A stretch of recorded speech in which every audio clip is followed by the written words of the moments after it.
Pablo Valenzuela, Rafael Obregón y José María Obregón fueron 3 arquitectos integrantes de la firma Obregón y Valenzuela, cuya actividad profesional se llevó a cabo en las ciudades de Barranquilla, Cartagena y principalmente en Bogotá, donde destacaron en los años 50 por la producción de edificios de oficinas y casas unifamiliares. Estas últimas se convertirían en referentes tipológicos de la arquitectura residencial en Colombia.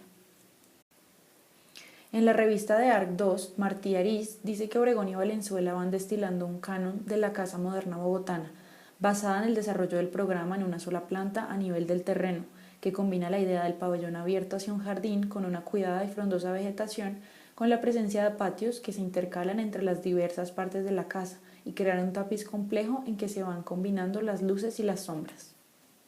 Según Carlos Martínez, en la revista Proa Urbanismo, Arquitectura e Industrias, la Casa Rafael Obregón de 1955 es un ejemplo de esta arquitectura residencial que conserva la tradición constructiva de las casas que le preceden, la Casa Rafael Obregón de 1949, la Casa Álvaro López o la Casa en Usaquén, ambas de 1951.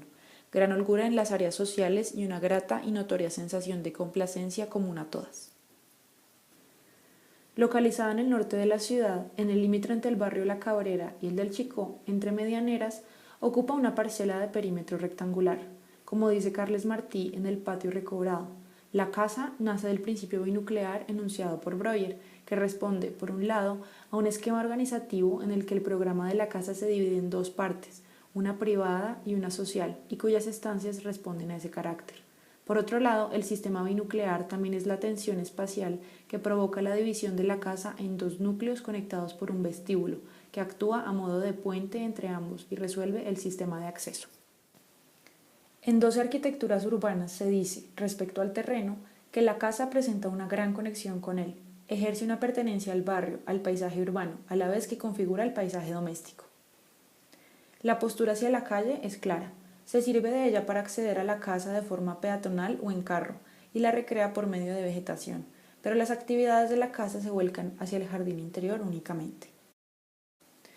En 12 arquitecturas urbanas se dice que para resolver la relación con la ciudad, la firma lleva a cabo un manejo sutil de sus límites, tanto en el cerramiento como en el cubrimiento, al igual que con la inclusión en el programa de espacios de mediación entre exterior e interior. De esta manera, las estancias de la casa, además de encontrarse espacialmente integradas, se asemejan en su materialización, inclusión generosa de luz natural y utilización profusa de elementos vegetales. Por otro lado, configuran ámbitos en secuencia de difícil diferenciación, donde el antejardín acceso se extiende hasta el vestíbulo recibidor y este se proyecta a su vez por una zona social patios-jardín, desvelando, citando a Oteiza, una cadena abierta de cajas vacías. Por otro lado, como dicen Andrés Josué y Amayo Solano en Junta Perdida, es evidente que varios de los elementos del lenguaje de Obregón y Valenzuela se vieron altamente influenciados por la arquitectura de concreto de Le Corbusier. La construcción de la casa se lleva a cabo mediante concreto armado, utilizando muros portantes de concreto, piezas prefabricadas en el mismo material y muros en petaca. La fachada exterior de 22 metros, que se define posteriormente a la planta, presenta una solución modesta, recatada y hermética, acompañada de un antejardín que prepara el acceso. No hay revestimiento elaborado, como si ocurre en las casas de Los, solo que la distribución espacial interna es completamente opuesta.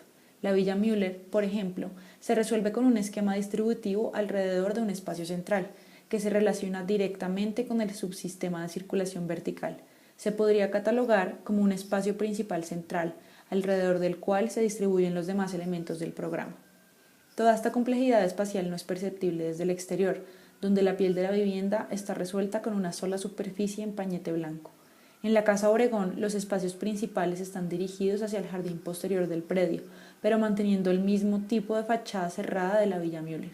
Según Los, la casa se soluciona con un único pañete y sin la ornamentación aplicada a los edificios de oficinas. La obra de arte es revolucionaria, la casa es conservadora, dice en su ensayo Arquitectura.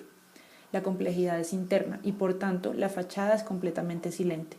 Lo interior de la casa es lo complejo, los espacios destinados a la socialización, a la actividad colectiva, a la vida cotidiana son los que se cargan de ornamento. En 12 arquitecturas urbanas se dice, la planta, formada por 2 rectángulos desplazados, deja un mínimo espacio de antejardín hacia la calle, para conseguir la máxima superficie para el jardín interior, diseñado con un gran detalle alrededor de un lago e influenciado por los jardines japoneses. La casa está dividida en 3 crujías longitudinales, una con la zona privada, con 2 dormitorios abiertos hacia la calle y otros 2 hacia el jardín, separados por 2 amplios baños iguales. Otra con el vestíbulo hall de acceso y la zona social, volcada hacia el jardín, y la tercera, que alberga la zona de servicios, con patio jardín interior y además el comedor abierto hacia el jardín, pero también vinculado a la sala y a otro jardín patio interior. Además, la zona de servicios está formada por una cocina limitada por mesones en ambos costados, una despensa con muebles para el almacenaje de víveres, un pequeño depósito y finalmente una habitación de servicio con un baño completamente equipado. En Variaciones sobre el vacío, Pía Fontana dice que el ámbito sala de estar comedor define las relaciones espaciales de la zona social de la casa, no muy distinta de la casa pompeyana, donde se introduce el triclinio. En el croquis de Le Corbusier de la casa de la Noce de Argento se reconoce el vestibulum, atrium, triclinium, peristylium. Y este sistema es muy parecido al que emplean Obregón y Valenzuela entre el acceso, vestíbulos, atrio, sala de estar comedor y jardín. El antejardín está formado por 3 ámbitos diferentes: un jardín cerrado, una terraza abierta y descubierta y un jardín abierto. El primero está cerrado por un muro que es un poco más bajo que la altura total de la casa, donde sobresale un gran árbol que posiblemente existía en el terreno, pues aparece en los bocetos. La terraza es la entrada propiamente dicha, con un suelo en baldosa y un cerramiento acristalado que permite al transeúnte mirar al interior de la casa, y es el lugar donde se localiza tanto la entrada peatonal como el parqueadero. El tercer ámbito, la zona que es propiamente un jardín, está resuelto con un césped y no hay ventanas que miren desde el interior al exterior. Se trata de un muro ciego. Un transeúnte que esté en el andén únicamente podrá observar los árboles del antejardín y parte de las ventanas de marcos en madera de las habitaciones que doran el muro de concreto que da hacia el exterior. La puerta se encuentra acompañada de 2 ventanas piso-techo en el costado oriental, que se encargan de iluminar el vestíbulo, y a través de ellas se logra divisar la crujía de la mitad completamente. Incluso el curioso podría llegar a observar el jardín trasero junto con la vegetación.